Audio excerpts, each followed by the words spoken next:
तो ओवरलैपिंग के ऊपर जो फैक्टर्स हैं जिनकी वजह से उसका इफेक्ट होता है, या फिर बॉन्ड स्ट्रेंथ को इफेक्ट करने वाले जो फैक्टर्स होते हैं उनकी हम बात कर रहे हैं। कौन कौन से ऐसे फैक्टर हैं जिनकी वजह से ओवरलैपिंग ज़्यादा या कम होगी, बॉन्ड स्ट्रेंथ ज़्यादा या कम होगी, उनमें वेरिएशन आएगा। तो उन वेरिएशन को इफेक्ट करने वाले फैक्टर्स में सबसे पहले फैक्टर की हम बात करते हैं, size of orbital. Size of orbital के लिए क्या कहा जाएगा? ऑर्बिटल का साइज छोटा रहे तो ज़्यादा बढ़िया होगा, क्योंकि अगर ऑर्बिटल छोटा है न्यूक्लियस के ज़्यादा करीब होगा, और न्यूक्लियस के करीब होने की वजह से उसकी बॉन्ड स्ट्रेंथ ज़्यादा होगी। इसीलिए कहा जाता है बॉन्ड स्ट्रेंथ जो है वो साइज ऑफ ऑर्बिटल के साथ कैसा रिलेशन शो करती है? Inversely proportional. मतलब साइज जितना कम होगा बॉन्ड स्ट्रेंथ उतनी ही ज़्यादा होगी, क्योंकि अगर छोटे ऑर्बिटल हैं और वो ओवरलैपिंग कर रहे हैं तो वो ज़्यादा बेटर है, क्योंकि अगर बड़े एटम होंगे तो साइज बढ़ने की वजह से न्यूक्लियस और इलेक्ट्रॉन्स के बीच का डिस्टेंस भी तो बढ़ेगा, और ये डिस्टेंस जितना ज़्यादा होगा न्यूक्लियस से इनकी डिस्टेंस बढ़ने के साथ उस बॉन्ड की स्ट्रेंथ जो होगी वो कम होती चली जाएगी। यहाँ न्यूक्लियस के पास होंगे इलेक्ट्रॉन, जबकि यहाँ न्यूक्लियस से काफ़ी दूर रहे होंगे, और जितना दूरी पर इलेक्ट्रॉन रहेगा उनकी बॉन्ड स्ट्रेंथ उतनी ही कम हो जाएंगी। इसीलिए साइज ऑफ ऑर्बिटल छोटा रहे ताकि बॉन्ड की स्ट्रेंथ ज़्यादा आए। जैसे कि for example carbon, silicon, germanium और टिन में देखें तो ये है second period, third period, fourth period और फिफ्थ पीरियड। जैसे जैसे साइज बढ़ता जा रहा है डिस्टेंस बढ़ने की वजह से बॉन्ड की स्ट्रेंथ कम होती जा रही है। छोटे वाले से बनने वाले बॉन्ड स्ट्रॉन्ग होंगे, बड़े से बनने वाले बॉन्ड की स्ट्रेंथ कम होगी। इसीलिए सबसे बेटर रहेगा कार्बन, फिर सिलिकॉन, देन जर्मेनियम और फिर टिन। ये बनेगा 2p2p, 3p3p, 4p4p और 5p5p ओवरलैपिंग से। इसीलिए हम जानते हैं कि कार्बन के अंदर कैटेनेशन की टेंडेंसी सबसे ज्यादा होती है। Catenation that is self linking property. अगर बॉन्ड स्ट्रॉन्ग बनेगा तो आपस में कंबाइन करके ज्यादा बॉन्ड बनाने की टेंडेंसी होगी। खूब सारे कार्बन कंबाइन होते हैं और बड़ी बड़ी चेन बना जाते हैं। इसीलिए हम कहते हैं कि कार्बन जो है वो आइसोमेरिज्म दिखाता है, क्योंकि उसमें खूब सारे कार्बन आपस में जुड़ के बड़ी बड़ी चेन बनाते हैं, क्योंकि उसके सिंगल बॉन्ड बाकियों के रेस्पेक्ट में काफी स्ट्रॉन्ग बने हैं। नेक्स्ट वन लिखा गया HF, HCl, HBr, HI। Hydrogen की लिए बात करें वो तो कॉमन है, फर्स्ट पीरियड का है, हाइड्रोजन सब में सेम है। फ्लोरीन, क्लोरीन, ब्रोमीन और आयोडीन साइज बढ़ रहा है, और जैसे जैसे साइज बढ़ेगा बनने वाले बॉन्ड की स्ट्रेंथ कम हो जाएंगी। सबसे बढ़िया बॉन्ड बना HF, उसके बाद HCl, फिर HBr और फिर HI। कैसे बना है? 1s2p, 1s3p, 1s4p और 1s5p। तो साइज जितना ज्यादा होगा बनने वाले बॉन्ड की स्ट्रेंथ उतनी ही कम हो जाएंगी। इसीलिए पहला फैक्टर है ऑर्बिटल का साइज छोटा रहना चाहिए। नेक्स्ट वन, अगला जो लिखा गया है उसमें हमने पॉइंट मार्क किया है लोन पेयर रिपल्शन। अब लोन पेयर क्या करते हैं? अगर लोन पेयर ज्यादा होंगे तो लगने वाला रिपल्शन भी ज्यादा होगा, और रिपल्शन लगने की वजह से उस बॉन्ड की स्ट्रेंथ कम हो जाएंगी। जैसे कि फॉर एग्जांपल लोन पेयर जितने ज्यादा बॉन्ड की स्ट्रेंथ उतनी ही कम। कैसा रिलेशन हो गया? इनवर्स। चेक करें एग्जांपल। पहला एग्जांपल लिखा है नंबर ऑफ लोन पेयर के हिसाब से। सबसे पहले में लिखा कार्बन। कार्बन का कॉन्फ़िगरेशन होता है 2s2 2p2।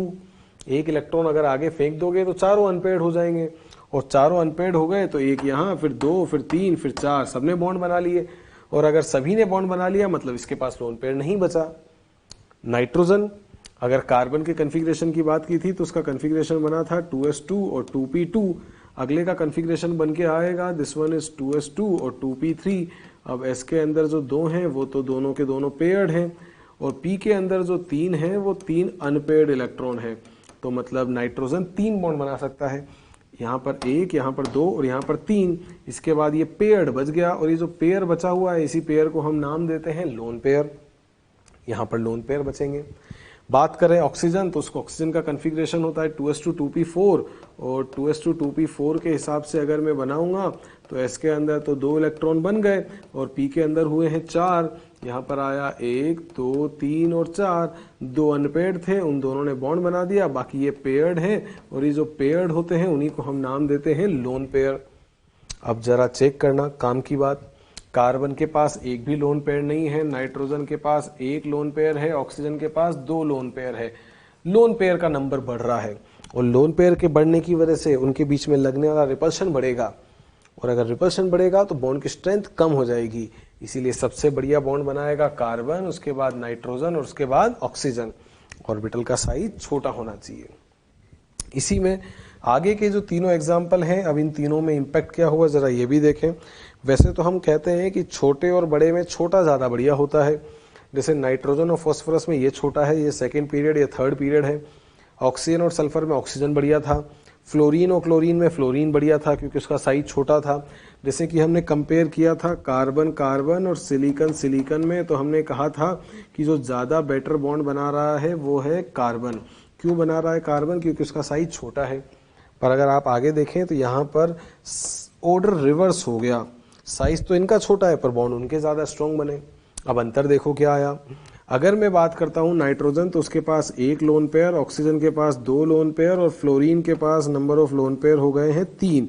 अगर लोन पेयर हैं और लोन पेयर अगर पास में हैं तो उनकी वजह से रिपल्शन लगेगा, और अगर रिपल्शन लगेगा तो बनने वाले बॉन्ड की स्ट्रेंथ हो जाएगी कम। इसीलिए लोन पेयर का रिपल्शन कम से कम होना चाहिए। अच्छा, लोन पेयर का रिपल्शन कम कब होगा? जब लोन पेयर दूर रहें। अब लोन पेयर दूर कब होंगे? जब वो साइज बड़ा रहे। जैसे फॉस्फोरस की बात करें, उसका साइज बड़ा है, लोन पेयर तो है पर उनके बीच की डिस्टेंस ज़्यादा है, और अगर डिस्टेंस ज़्यादा है तो लगने वाला रिपल्शन कम हो गया। इसी वजह से हम देख पा रहे हैं कि छोटे और बड़े में छोटे को प्रायोरिटी तो दे दो, पर अगर कभी साइज में छोटा हो और लोन पेयर का रिपल्शन लगे तो प्रायोरिटी छोटे को ना दो, प्रायोरिटी बड़े को दो। क्योंकि अगर साइज बड़ा होगा तो साइज बड़ा होने की वजह से दूर हो जाएंगे और लोन पेयर का रिपल्शन कम हो जाएगा। इसीलिए छोटों में ज़्यादा रिपल्शन लगता है, तो ये छोटे होते हुए भी वीक हो गए और वो बड़े होके भी स्ट्रॉन्ग हो गए। और इसका लॉजिक, क्योंकि इनके अंदर लग रहा है लोन पेयर रिपल्शन, इसीलिए इस रिपल्शन को मिनिमाइज करना होता है। तो लोन पेयर का रिपल्शन जितना ज़्यादा होगा उस बनने वाले बॉन्ड की स्ट्रेंथ उतनी ही कम हो जाएगी। इसका इम्पैक्ट देखो कहाँ देखने को मिलता है। अगर आपसे कहा जाए कि आपको ऑर्डर बनाना हो बॉन्ड डिसोसिएशन एनर्जी का हेलोजेंस के लिए, बॉन्ड डिसोसिएशन एनर्जी जिसको हम शॉर्ट में रिप्रेजेंट करते हैं BDE, बॉन्ड डिसोसिएशन एनर्जी। अच्छा, वैसे तो हम कहते हैं कि छोटे और बड़े में छोटा बढ़िया होता है, पर यहाँ पर छोटा जो था उसमें लोन पेयर का रिपल्शन लगा। इसीलिए अगर वैल्यूज़ के हिसाब से ऑर्डर की बात करोगे तो ये सीक्वेंस बन के आएगा। सबसे आगे आएगा Cl2, उसके बाद Br2, फिर होगा F2 और फिर आएगा I2। फ्लोरीन ब्रोमीन, मतलब फ्लोरीन जो था वो पीछे की तरफ गया, पहले आया क्लोरीन फिर ब्रोमीन, उसके बाद फ्लोरीन और फिर आयोडीन। और फ्लोरीन को पीछे फेंकने के लिए रेस्पॉन्सिबल रीज़न अगर पूछा जाएगा तो कहेंगे क्योंकि उसमें क्या लगने वाला है? Lone pair repulsion. तो इस रिपल्शन की वजह से उस बॉन्ड की स्ट्रेंथ कम हो गई। तो हेलोजन के लिए सीक्वेंस सबसे बढ़िया Cl2, उसके बाद Br2, फिर F2 और देन I2 आता है। हेलोजेंस में इस तरह के कई जगह एक्सेप्शन पाए जाते हैं, जैसे कि आपने EA में भी देखा होगा, दैट इज इलेक्ट्रॉन एफिनिटी। क्या कहा था EA के लिए? सबसे ज़्यादा Cl, फिर F, देन Br और फिर I। फ्लोरीन को वहाँ पर ही पीछे फेंका गया था, कहा था साइज छोटा है, इलेक्ट्रॉनों की डेंसिटी ज़्यादा है, रिपल्शन लगेगा, इसी वजह से ऐड करना मुश्किल हो जाएगा। तो ये दूसरा फैक्टर लोन पेयर के रिपल्शन वाला। Next one, directional orbital. जो बॉन्ड की स्ट्रेंथ होती है वो डायरेक्शनल ऑर्बिटल के डायरेक्टली प्रोपोर्शनल होती है। अब इस रिलेशन को समझते हैं। देखो ये क्या कहना चाह रहा है, डायरेक्शन होनी चाहिए लोब्स में। डायरेक्शन का क्या सिग्निफिकेंस हुआ? जैसे मैं बात करूं S ऑर्बिटल, तो S का शेप तो होता है स्फेरिकल। अगर S का शेप स्फेरिकल है तो इसके अंदर तो सारी डायरेक्शन है। सारी डायरेक्शन होने का मतलब इसके इलेक्ट्रॉन x में भी हैं, इसके इलेक्ट्रॉन्स y में भी हैं और इसके इलेक्ट्रॉन z में भी हैं। इसीलिए S जो होता है वो नॉन डायरेक्शनल है, क्योंकि उसमें डायरेक्शन का रोल ही खत्म हो गया। क्योंकि इलेक्ट्रॉन तो तीनों एक्सेस पे होंगे, तीनों एक्सेस पे आप कंबाइन कर सकते हो, कहीं से भी बॉन्ड का फॉर्मेशन किया जा सकता है। नेक्स्ट वन बात की जाए P ऑर्बिटल की, तो आप जानते हैं P का शेप होता है डम्बल, और अगर डम्बल शेप रखता है तो अब ये स्पेसिफिक हो गया। स्पेसिफिक कैसे हो गया? ये जिस टाइप का आप P लोगे उसी के अकॉर्डिंग होगा। अगर ये Z एक्सिस वाला है तो सारे इलेक्ट्रॉन Z में होंगे। इस जगह तो इलेक्ट्रॉन होता नहीं है क्योंकि इसको तो हम नोड बोलते हैं। लोब्स जो हैं वो 2 लोब बने हैं, या तो इलेक्ट्रॉन होगा इधर की तरफ या फिर इलेक्ट्रॉन होगा इधर की तरफ। तो अगर ये Z एक्सिस वाला था तो PZ के अंदर सारे इलेक्ट्रॉन Z एक्सिस में थे। अगर Y वाला है तो सारे PY में हैं, और X वाला है तो सारे PX में हैं।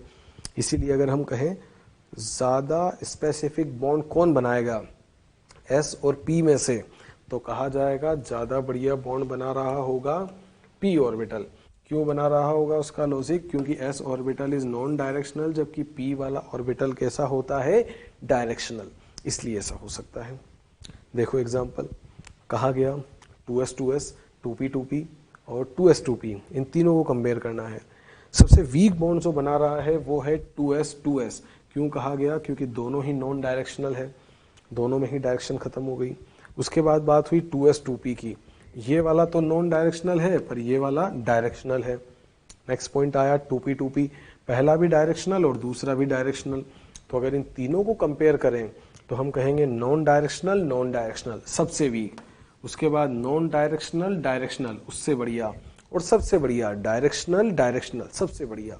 इसीलिए हम क्या कह रहे हैं, उधर की तरफ बॉन्ड स्ट्रेंथ बढ़ रही है, और डायरेक्शनल और नॉन डायरेक्शनल में से प्रायोरिटी किसे दी जानी चाहिए? डायरेक्शनल ऑर्बिटल को।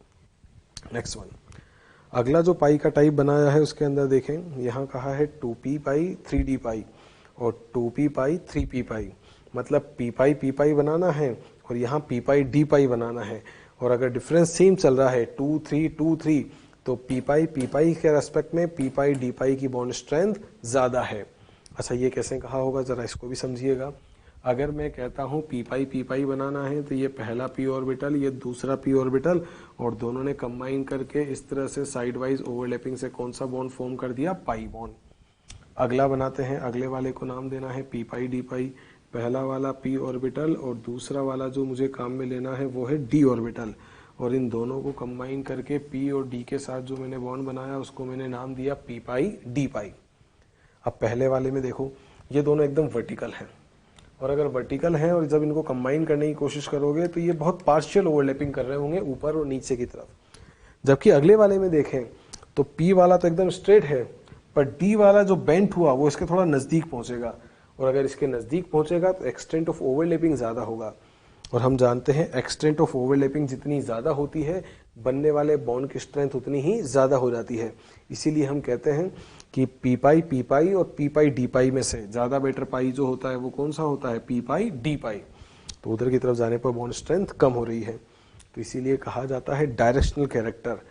s और p में कंपेयर करें तो ज़्यादा बढ़िया p होता है, और पाई में कंपेयर करना है तो p पाई और p पाई d पाई में से ज़्यादा बढ़िया पाई होता है p पाई d पाई। बस हाँ, साइज का डिफरेंस सेम रहे तब ऐसा हो सकता है। नेक्स्ट वन, क्वेश्चन जो लिखा गया, रूम टेम्परेचर पे नाइट्रोजन एग्जिस्ट करता है पर फॉस्फोरस P2 की फॉर्म में नहीं करता। नाइट्रोजन N2 बनाता है जबकि फॉस्फोरस रूम टेम्परेचर पे P2 की फॉर्म में नहीं होता। अब देखो इसका लॉजिक कैसे देना है। आपने N2 देखा है, N2 के लिए अपन क्या कहते हैं कि नाइट्रोजन का अगर आपको N2 बना के रिप्रेजेंटेशन देना है तो नाइट्रोजन और नाइट्रोजन को जोड़ें, और ये नाइट्रोजन ने कंबाइन करके 3 बॉन्ड बना दिए। अब अगर 3 बॉन्ड बन के आए हैं तो हम क्या कहेंगे, इन 3 में से जो पहला बॉन्ड बना है वो तो होगा सिग्मा, दूसरे वाले का नाम पाई और तीसरे वाले का नाम भी पाई। मतलब एक तो सिग्मा बन गया, दूसरा पाई और तीसरा पाई। कौन से पीरियड का है नाइट्रोजन? सेकंड, और सेकंड पीरियड में पाई बना है तो इसको मैं नाम दूंगा दिस वन इज 2p पाई। इस तरह का पाई बॉन्ड इसने फॉर्म कर दिया, आसानी से बन गया, स्टेबल भी है। यही बात अगर मैं कहता कि जैसे नाइट्रोजन बनाया है वैसे ही आप फॉस्फोरस के लिए P2 बना दें, तो हमने यहाँ पर P2 का फॉर्मेशन भी सीखा और मैंने इस तरह से ट्रिपल बॉन्ड बना दिए। पर देखो काम की बात क्या निकल के आई, वहाँ पर एक सिग्मा 2 पाई बन गए थे। अगर यहाँ पर भी बनाता हूँ तो मैं कहूँगा एक तो सिग्मा बना दिया और आपने 2 पाई बॉन्ड बना दिए। अब इसके पाई में और उसके पाई में क्या अंतर है?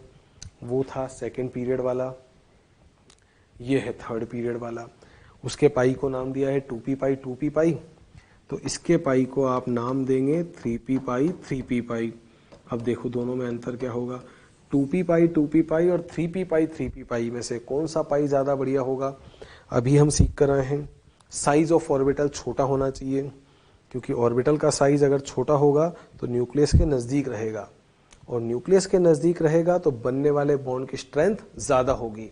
तो देखो हम क्या कह सकते हैं, अगर आप 2p पाई बना रहे थे तो ये इस तरह से पाई बन रहा था। अगर आप 3p पाई बना रहे हैं तो इनके बीच की डिस्टेंस बढ़ गई। अब ज़रा काम की बात देखें, अगर ऑर्बिटल का साइज छोटा है तो वो आसानी से कंबाइन करके इस तरह से पाई बॉन्ड का फॉर्मेशन कर देंगे। पाई बॉन्ड के बनाने में एक दिक्कत ये है कि वो छोटा रहे तो ज़्यादा बढ़िया हो, क्योंकि अगर सिग्मा बनाना है तो छोटे हैं तो मजबूत बनाएंगे, वीक है तो वीक, बड़े हैं तो वीक बनाएंगे, पर बन जरूर जाएगा। पर अगर पाई बॉन्ड बनाना है तो छोटे हैं तो पास की वजह से ओवरलैपिंग कर जाएंगे, अगर बड़े हैं तो डिस्टेंस पर होंगे, ओवरलैपिंग ही नहीं हो पाएगी। इसीलिए हम कहते हैं छोटे वालों का पाई स्टेबल होता है, और जैसे जैसे आप बड़े की तरफ जाते हैं पाई बॉन्ड बनाने की टेंडेंसी कम हो जाती है। इसीलिए कहा जाएगा 3p पाई जो था वो स्टेबल नहीं था, और नहीं था तो मतलब P2 बन पाना पॉसिबल नहीं है। इसीलिए फॉस्फोरस दुनिया में P2 की फॉर्म में नहीं मिलता है, P फॉर्म की फॉर्म में, और P4 की फॉर्म में मिलेगा। तो यहाँ 4 फॉस्फोरस होंगे और ये चारों फॉस्फोरस कंबाइन करके इस तरह से जुड़े होंगे और ये बॉन्ड का फॉर्मेशन हो जाएगा P4 के लिए। अब अंतर देखें, अंतर क्या बनता है दोनों में। पहले सिमिलरिटी, नाइट्रोजन ने 3 बॉन्ड बनाए, 1 2 3, फॉस्फोरस ने भी 3 बॉन्ड बनाए, 1 2 3, क्योंकि दोनों एक ही जगह के हैं तो बॉन्ड तो बराबर बना रहे हैं। पर अंतर देखिए, अंतर क्या आया, नाइट्रोजन ने जो 3 बॉन्ड बनाए उसमें से पहला वाला सिग्मा बना और बाकी दोनों बने पाई, जबकि इसने जो 3 बॉन्ड बनाए, पहला सिग्मा, दूसरा सिग्मा, तीसरा सिग्मा, इसने तो तीनों ही सिग्मा बॉन्ड बनाए। कहने का मतलब नाइट्रोजन पाई बॉन्ड बनाना प्रीफर कर रहा है, पर फॉस्फोरस पाई बॉन्ड बनाना प्रीफर नहीं करके क्या बनाना प्रीफर कर रहा है, सिग्मा बॉन्ड। दोनों ने बॉन्ड बराबर बनाए, पर इसने 1 सिग्मा और 2 पाई बनाया, जबकि उसने जो तीनों ही बॉन्ड बनाए वो तीनों के तीनों कौन से बॉन्ड थे, सिग्मा बॉन्ड। इसीलिए हम कहते हैं कि छोटे वालों का पाई स्टेबल होता है पर बड़े वालों का पाई स्टेबल नहीं होता। क्या लिखा गया, सेकेंड पीरियड वाले पाई बॉन्ड स्ट्रॉन्ग बनाते हैं, बड़े वाले नहीं बना पाते, इसलिए ऐसा होता है। सेम एक्सप्लेनेशन कंसीडर होता है जब आप O2 की बात करते हैं, रूम टेम्परेचर पर बनेगा पर H2 नहीं बनेगा। क्या कहेंगे, ऑक्सीजन को अगर O2 बनाना है तो साइज छोटा है, वो तो बना लेगा। जैसे कि अप्लाई करते हैं, ये लिखा अपन ने ऑक्सीजन के लिए, ऑक्सीजन O2 बना सकता है। कैसे बनाता है भाई O2, ऑक्सीजन और ऑक्सीजन कंबाइन करके डबल बॉन्ड का फॉर्मेशन करते हैं। सल्फर को अगर H2 बनाना हुआ तो सल्फर और सल्फर ने मिलकर डबल बॉन्ड का फॉर्मेशन कर दिया। अब इस डबल बॉन्ड में काम की बात, 2 बॉन्ड बने हैं तो पहला सिग्मा होगा और दूसरा पाई होगा। अब वो वाला पाई तो स्टेबल है, क्यों स्टेबल है, ऑक्सीजन है सेकेंड पीरियड का, और सेकेंड पीरियड में बनने वाला पाई होता है 2p पाई, तो हम जानते हैं कि 2p पाई तो बन जाएगा।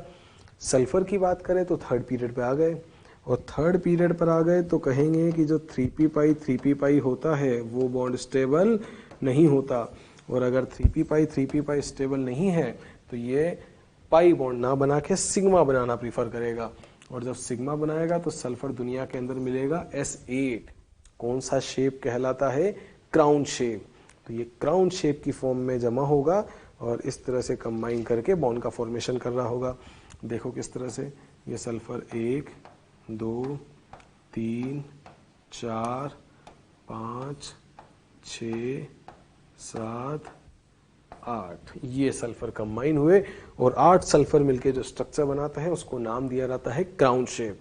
तो इसीलिए फिर से जैसे कि अपन नाइट्रोजन में सीख रहे थे, अगर उसी के अकॉर्डिंग सीखे तो क्या कहें, ऑक्सीजन 2 बॉन्ड बनाता है, सल्फर भी 2 ही बॉन्ड बनाता है, पर ये पहला बॉन्ड बनाता है सिग्मा और दूसरा बनाता है पाई, जबकि ये तो दोनों ही बॉन्ड जो बनाता है वो कौन से वाले होते हैं, सिग्मा बॉन्ड। इसीलिए कहा जाता है छोटे वाले सिग्मा बनाना प्रीफर करते हैं, पाई भी बनाना प्रीफर करते हैं, बड़े वाले सिग्मा बनाना प्रीफर करते हैं, पर पाई बॉन्ड प्रीफरेंस में नहीं आता, क्योंकि स्ट्रॉन्ग पाई बॉन्ड बनता है छोटे वालों की वजह से, बड़े वालों का पाई स्टेबल नहीं होता है। Next one, need of hybridisation. अब क्या जरूरत पड़ गई कि हमें अगली थ्योरी खोजनी पड़ी। वीबीटी से काम चल रहा था, वीबीटी आंसर दे भी देता, पर हमें अगली थ्योरी की जरूरत पड़ती है जिसे हम नाम देते हैं हाइब्रिडाइजेशन, और उसका एक्सप्लेनेशन देने वाली थ्योरी होती है VSC-PRT। पूरा नाम होता है valence shell electron pair repulsion theory. क्यों जरूरत पड़ती है, जरा उसका आंसर निकालते हैं। हमें बनाना है प्योर ऑर्बिटल से CH4, प्योर ऑर्बिटल मतलब बिना हाइब्रिडाइजेशन किए। कैसे बना रहे हो, कार्बन की बात करते हैं, जरा कार्बन के लिए कन्फिग्रेशन लिखना। कन्फिग्रेशन बन के आता है 1s2, next one is 2s2 और उसके बाद बनता है 2p2। आउटर मोस्ट शेल की बात करें तो 2s में 2 है और 2p में 2 है। आपने अगर देखा तो ये रहा 2s के अंदर 2 इलेक्ट्रॉन और 2p के अंदर भी 2 इलेक्ट्रॉन। जब आप इसे आगे की तरफ प्रमोट करने जाएंगे तो ये इलेक्ट्रॉन आगे जंप करेगा S के अंदर हो जाएगा 1 और P के अंदर हो जाएंगे 3 और टोटल अनपेयर्ड हो गए 4। ये रहा कॉन्फ़िगरेशन। पहला वाला 2s में है, अगला 2px, 2py और 2pz में है। ये कार्बन का कॉन्फ़िगरेशन CH4 में। हाइड्रोजन की बात करें, हाइड्रोजन का कॉन्फ़िगरेशन होता है 1s1 और उसके अंदर एक ही इलेक्ट्रॉन है और एक ही अनपेयर्ड था। इसको हमने इस तरह से इंडिकेट कर दिया, काम की बात स्पिन अपोजिट करके। क्यों किया? क्योंकि आप जानते हो जब साथ में रहना है तो साथ में रहने के लिए एक बात ध्यान रखनी होती है, एक तो स्पिन होनी चाहिए अपोजिट और साथ में अनपेयर्ड हो। सारे अनपेयर्ड हैं और स्पिन अपोजिट है। ये क्लॉकवाइज कर दिए, ये एंटी क्लॉकवाइज कर दिया। अब कंबाइन करते हैं। पहला हाइड्रोजन जब कंबाइन होगा तो कार्बन के 2s के साथ, अगला 2px के साथ, अगला 2py के साथ और अगला 2pz के साथ, इन सब ने कॉम्बिनेशन दिखाया और बॉन्ड बना दिया। अब इस बॉन्ड के बनने से देखो क्या क्या पोस्टुलेट्स निकल के आए। सबसे पहली बात, कार्बन ने जब CH4 बनाया तो 4 बॉन्ड बने हैं। इन चारों बॉन्ड की स्ट्रेंथ के बारे में अगर कहूँगा तो मैं कहूँगा सारे बराबर नहीं है। क्यों नहीं है, ज़रा यहाँ से सीखें। यहाँ पर अगर आप देखोगे तो पहला बॉन्ड बना है SS ओवरलैपिंग से, sp sp sp, मतलब एक बॉन्ड जो बना है वो तो बना है 1s और 2s की ओवरलैपिंग से, और उसके बाद के जो बॉन्ड बनने जा रहे हैं वो बनेंगे 1s और ये बना 2px। नेक्स्ट वन ये वाला बना 1s और ये बना 2py और अगला वाला बनेगा 1s और साथ में 2pz। तो हम कह सकते हैं कि ये सारे के सारे जो बॉन्ड बने हैं वो सब सेम नहीं है, 3 सेम हैं ग्रीन वाले, क्योंकि वो बना है sp sp sp से। एक अलग है जो बना है ss ओवरलैपिंग से। फैक्टर की तरफ चलते हैं। अभी अभी आपने पढ़ा S और S non directional, non directional, SP non directional और डायरेक्शनल। क्या प्रायोरिटी डिसाइड की थी? नॉन डायरेक्शनल और डायरेक्शनल में कंपैरिजन करेंगे तो ज़्यादा स्ट्रॉन्ग बॉन्ड बनाते हैं डायरेक्शनल वाले। मतलब SS और SP में से ज़्यादा बेटर बॉन्ड कौन सा होगा? SP। और अगर SP वाला बॉन्ड ज़्यादा स्ट्रॉन्ग होगा तो हम क्या कहेंगे? 1, 2 और 3, इन तीनों बॉन्ड्स को ब्रेक करने की एनर्जी लगेगी ज़्यादा, जबकि इस बॉन्ड को ब्रेक करने वाली एनर्जी होगी कम, क्योंकि यहाँ पर 3 बॉन्ड बने हैं स्ट्रॉन्ग वाले और एक बॉन्ड बना है वीक वाला। इसको तोड़ना मुश्किल होगा, इसको भी तोड़ना मुश्किल होगा, इसको भी तोड़ना मुश्किल होगा, इसको तोड़ना आसान रहेगा। पर एक्चुअल में देखा जाए तो पता चलता है कि नहीं, CH4 का तो कोई सा भी बॉन्ड ब्रेक कर लो, हर बॉन्ड को ब्रेक करने की एनर्जी सेम होती है। मतलब उनकी बॉन्ड स्ट्रेंथ बराबर है, उनमें कोई भी डिफरेंस नहीं होता। पहली दिक्कत। दूसरा पॉइंट देखें, आपने यहां पर देखा कि ये px, py और pz हैं जो कि बॉन्ड का फॉर्मेशन करने वाले हैं। अब हम जानते हैं कि ये जो px, py, pz होते हैं, अगर px है तो x एक्सिस के अलोंग होगा, py है तो y के अलोंग होगा और pz है तो z के अलोंग होगा। ये सब जो है एक दूसरे के साथ परपेंडिकुलर होते हैं, क्योंकि तीनों एक्सिस 90 डिग्री पर पाई जाती है। अगर ये x है, ये y है, ये z है, तो यहाँ आएगा pz, यहाँ आएगा py और यहाँ आएगा px। और अगर 90 डिग्री पर पाई गई तो मतलब हम कहेंगे कि इनके बीच का जो बॉन्ड एंगल निकल के आएगा वो भी 90 होगा। और ये वाला जो है SS, ये तो स्फेरिकल है, ये तो सेंटर पे होता है, मतलब इसका तो कोई बॉन्ड एंगल हम डिफाइन ही नहीं कर पाएंगे। मतलब हम कहेंगे कि इसके अंदर 3 बॉन्ड एंगल तो 90 डिग्री के होंगे जो कि P के साथ बने हैं और एक अनसर्टेन टाइप का होगा। पर हमें फैक्ट पता है, फैक्ट एक्सपेरिमेंटली ये देखा गया कि CH4 के अंदर जितने भी बॉन्ड एंगल होते हैं सबकी वैल्यू बराबर होती है और वो होते हैं 109.28, 109 डिग्री 28 मिनट के ये बॉन्ड एंगल होते हैं। यहाँ 90 आ रहा है, वहाँ ये आ रहा है, कुछ कह ही नहीं पा रहे। तीसरी दिक्कत, यहाँ पर जब आपने जमाने की कोशिश करी तो 3 हाइड्रोजन को आपने 90 डिग्री पर अरेंज कर दिया और एक को आपने स्फेरिकल मान के बीच में लगा दिया। एक हाइड्रोजन जमा हुआ है यहाँ पर, एक यहाँ पर, एक यहाँ पर, एक बीच में। आपने रेंडम अरेंजमेंट कर दिया, जबकि अरेंजमेंट रेंडम नहीं होता, एक स्पेसिफिक अरेंजमेंट होता है।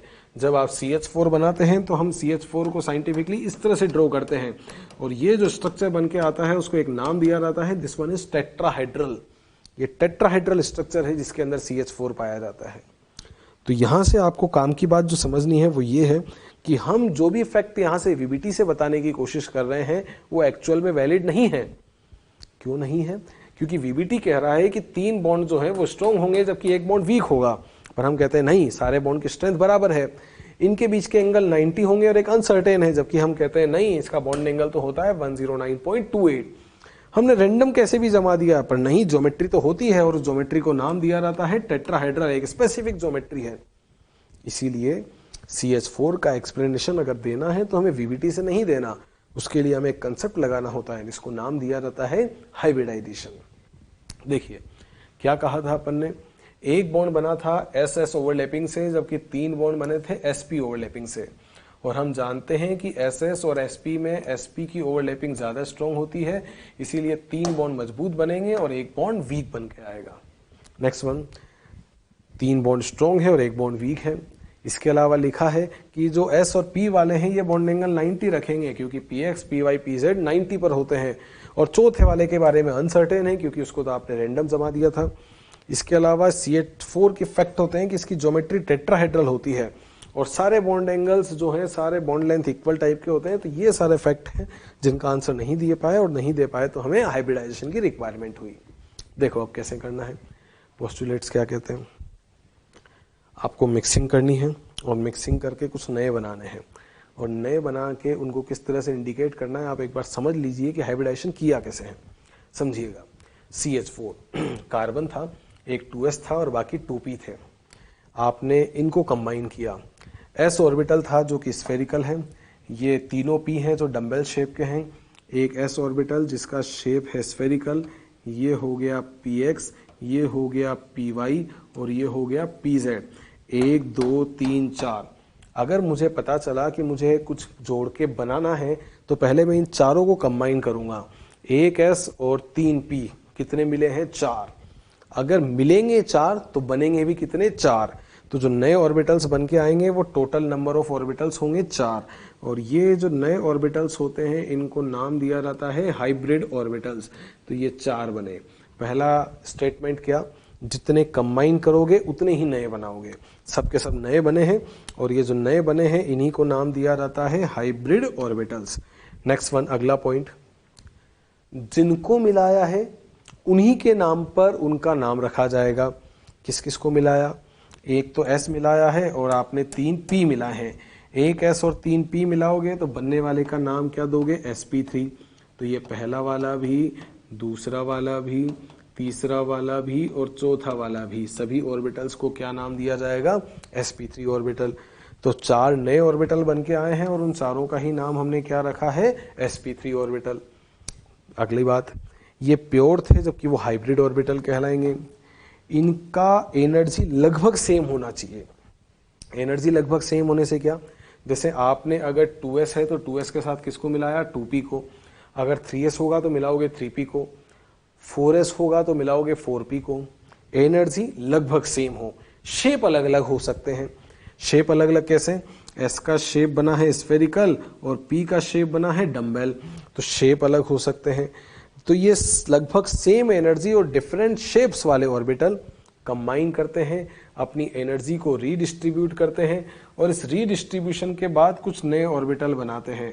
और ये जो नए ऑर्बिटल बन के आते हैं इन सब की एनर्जी और शेप सब कुछ रहती है सेम, और उन नए ऑर्बिटल का बनना ही कहलाता है हाइब्रिड ऑर्बिटल, और ये प्रोसेस ही कहलाता है हाइब्रिडाइजेशन। तो इनको कंबाइन करना है और उनको बनाना है, और अब वो काम में आएंगे बॉन्ड बनाने के, ना कि ये प्योर ऑर्बिटल। कितने sp3 ऑर्बिटल बन के आए थे, 4।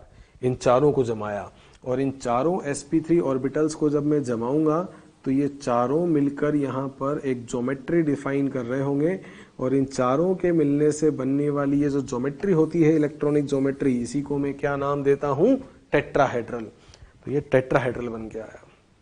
फिर से काम की बात, अभी तक जब तक आपने जमाया है तब तक आपने इलेक्ट्रॉनों का जिक्र भी नहीं किया। आपने प्योर ऑर्बिटल लिए, हाइब्रिड ऑर्बिटल बना दिए, हाइब्रिड ऑर्बिटल्स को अरेंज कर दिया और ज्योमेट्री बना दी।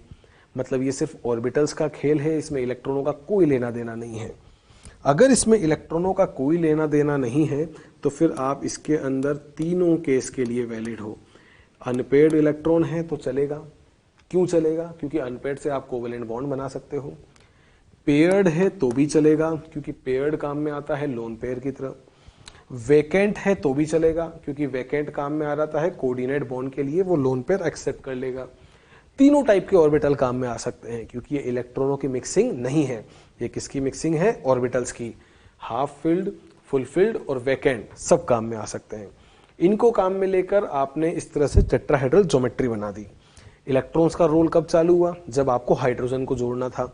जैसे आप यहाँ पर जो एग्जाम्पल बना रहे थे वो एग्जाम्पल था CH4। अब अगर CH4 को बनाना है तो 4 हाइड्रोजन आएंगे। अब देखो इसके अंदर मैंने क्या कहा, ये sp3 बना हुआ था जिसके अंदर मैं 4 लोब इंडिकेट कर रहा हूँ और इन चारों को कंबाइन करके ज्योमेट्री बन गई टेट्राहेड्रल। अच्छा, इसके अंदर कार्बन की बात करें तो कार्बन के पास 4 इलेक्ट्रॉन थे। ये मैंने कार्बन के चारों इलेक्ट्रॉन यहाँ पर इस तरह से पॉइंट मार्क करके इंडिकेट कर दिए, ये रहे कार्बन के 4। अब CH4 में कार्बन हो गया, बगल में जुड़ा है हाइड्रोजन। ये लोग ही हाइड्रोजन लेकर आते हैं। हाइड्रोजन के अंदर पाया जाता है 1 इलेक्ट्रॉन और हाइड्रोजन का ऑर्बिटल होता है स्फेरिकल, क्योंकि वो एक अनपेयर्ड होता है 1s में। तो हाइड्रोजन का जो 1s है वो कंबाइन करेगा और इस तरह से इसके साथ बॉन्ड फॉर्मेशन में पार्टिसिपेट करेगा। चलिए, ये बन के आया CH4। ये सेंट्रल एटम कार्बन था और इसने 4 बॉन्ड बना दिए। पहला बॉन्ड जो बन के आया था उसी को हमने सिग्मा कहा था और ज्योमेट्री, शेप या स्ट्रक्चर जो भी है सब टेट्राहेड्रल है। क्यों सब टेट्राहेड्रल कह पा रहा हूं? क्योंकि अभी तक कोई लोन पेयर नहीं आया। जब आपको लोन पेयर इंट्रोड्यूस करना होगा तब जाके इनके शेप डिफाइन करेंगे, तब इनके शेप चेंज होंगे और ज्योमेट्री में चेंज आने लग जाएगा। अभी तक कुछ नहीं हुआ, इसलिए कोई दिक्कत नहीं है, नॉर्मल स्ट्रक्चर के अकॉर्डिंग आप इसको बना पा रहे हैं। चलिए अब देखो किस तरह से ये CH4 को बनाने का तरीका है और ये हाइब्रिडाइजेशन की नीड होती है कि इस तरीके से आंसर देना है। पहले हमने VBT से आंसर दिया, गलत आया। हाइब्रिडाइजेशन से आंसर दिया तो सही आएगा। अच्छा, क्या आएगा? देखो, पहले अपन कहते थे कि जो 3 बॉन्ड बने हैं वो स्ट्रॉन्ग है जबकि 1 बॉन्ड जो बना है वो वीक है। पर मैंने कहा नहीं, ये वाला पॉइंट जो है ये गलत पॉइंट है, ऐसा नहीं होगा। कैसे नहीं होगा? पहला बॉन्ड जो बन के आया है कार्बन की तरफ से sp3 ऑर्बिटल काम में आया है और हाइड्रोजन की तरफ से जो ऑर्बिटल काम में आया है वो कौन सा वाला है? S। तो sp3 और S। अगला वाला भी sp3s, sp3s, sp3s, मतलब सारे बॉन्ड्स बराबर टाइप के हैं। पहली बात गलत साबित हो गई। सारे बॉन्ड की स्ट्रेंथ बराबर होती है क्योंकि सभी की ओवरलैपिंग कौन सी वाली है? sp3s वाली। दूसरा पॉइंट, अपन कहते थे कि 3 बॉन्ड एंगल 90 डिग्री पर आने वाले हैं। क्यों आते हैं? क्योंकि px, py और pz परपेंडिकुलर थे। यहां से चेक करें, इसकी जो ज्योमेट्री बन के आई है इसके अंदर ये स्ट्रेट है पर ये यहाँ पर नहीं है, ये बेंट हुआ है। और बेंट हुआ है मतलब इसका बॉन्ड एंगल 90 डिग्री से ज्यादा है और ये जो बॉन्ड एंगल होता है 109.28 का निकल के आता है। और कोई 3 वगैरह नहीं होते हैं, पूरे 6 एंगल होते हैं जो कि 109 डिग्री 28 मिनट पर आते हैं। तो ये 6 के 6 एंगल बराबर हैं। अगली बात, वहां से हम ज्योमेट्री नहीं बता पा रहे थे और इसकी एक फिक्स ज्योमेट्री होती है। अगर आप इन चारों को जोड़ते हैं तो इन चारों को जोड़ने पर यहाँ पर जो स्ट्रक्चर बन के आया है इसी ज्योमेट्री को हम नाम दिया जाता है टेट्राहेड्रल। टेट्रा का मतलब होता है 4 और हेड्रल का मतलब होता है फेस। तो इसके अंदर टोटल 4 फेस बने होते हैं। इन चारों हाइड्रोजन को जोड़ के इस तरह से फेस का फॉर्मेशन होता है और इसी ज्योमेट्री को नाम देते हो टेट्राहेड्रल। देखना जरा, इस टेट्राहेड्रल को अगर मैं रिप्रेजेंट करना चाहूं तो मैं किस तरह से बना के दिखाऊंगा। ये 4 लोब हैं जिनको मैं काम में ले रहा हूं। 3 हाइड्रोजन नीचे की तरफ है और 1 हाइड्रोजन ऊपर की तरफ जा रहा है। तो ये 3 को मैंने नीचे लगा दिया और 1 ऊपर लगा हुआ है और इस तरह से ज्योमेट्री को अरेंज करके मैंने ये स्ट्रक्चर बना दिया जिसको हमने नाम दिया है टेट्राहेड्रल।